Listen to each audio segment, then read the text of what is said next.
Freelancers जब भी नया क्लाइंट फाइंड आउट करते हैं, कौन से पहला सवाल पोर्टफोलियो के बारे में करता है, और आपके पास ऐसा कुछ नहीं होता जो आप उसे दिखा सकें।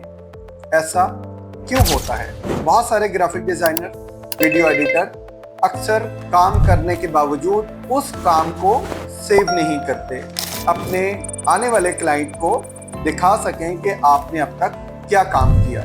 आप उसको एक दो रैंडम पोस्ट्स भेजते हैं और वो देखने के बाद वो आपसे डील क्लोज नहीं करता। यहाँ आपको अपना पोर्टफोलियो बिल्ड करना है। आप किसी की मेंटोरशिप पे काम कर रहे हैं, जो टास्क आपको मिले गूगल ड्राइव के ऊपर रिकॉर्ड करते जाएं। उससे क्या होगा कि अगर कोई क्लाइंट आपसे ग्राफिक डिजाइनिंग की एक्सपर्टीज के बारे में पूछेगा, आप वो प्रोफाइल उसके साथ शेयर कर सकते हैं, वो पोर्टफोलियो उसके साथ शेयर कर सकते हैं। एक लिंक पर आपका तमाम काम आपके बारे में राइट या रॉन्ग का डिसीजन बहुत अच्छे से कर सकता है।